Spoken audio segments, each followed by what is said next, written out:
Today we're making for sale by owner cold calls because I get tons of questions about how I've been able to basically quadruple my business from year 1 to year 2, and I attribute it to making cold calls. You have to put your feet to the ground. Okay, all right, I've been cold calling for a long time and I still get the heebie-jeebies whenever I start. It's just ooh, okay. Your call has been forwarded to an automatic voice message system. 724. I never leave messages, by the way, because in my experience, they don't call you back. It takes up a lot of time to leave messages. So what I do is I'll write down the number and I'll write down the name. That way, whenever I do get a call back, if I do get a call back, I can be like, oh, Brett, how are you? Yeah, I called about your house on McCormick. On to the next. How are you? Hey, I'm not gonna hold you long. My name's Ashley. I'm calling because I saw that you have a house for sale. I saw that you've been on for 5 days and made like a $45,000 price cut. So I just wanted to inquire a little bit about, what your goals are.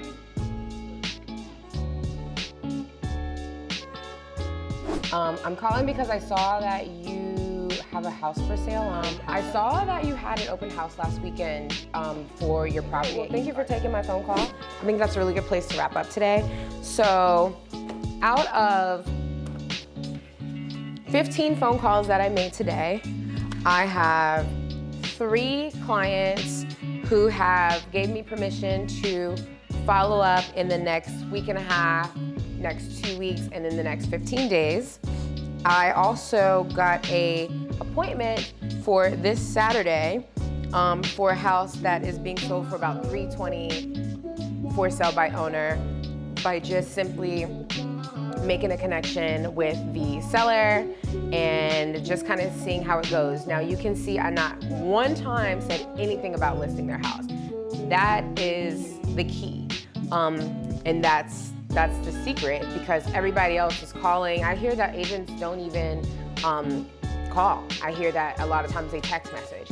So it's really important, some major things to consider is, number 1, do some extra legwork, take another extra 30 seconds, find out their names, you know what I mean?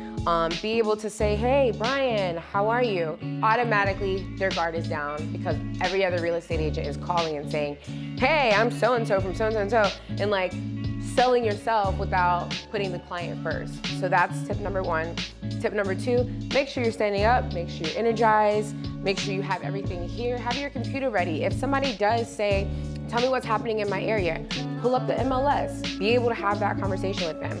And number 3, and I've said this 1,000 times before, don't ask for the business. Do not say, can I sell your home? That is 100% not the way to land a for sale by owner. So thank you guys for cold calling with me.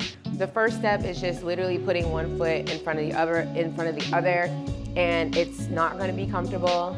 It's gonna be very uncomfortable. It's awkward, it's weird, but this business, I had, out of all of the conversations I had today, 3 of those people were like, yeah, you can call me back. At the end of the day, they do want to sell their homes.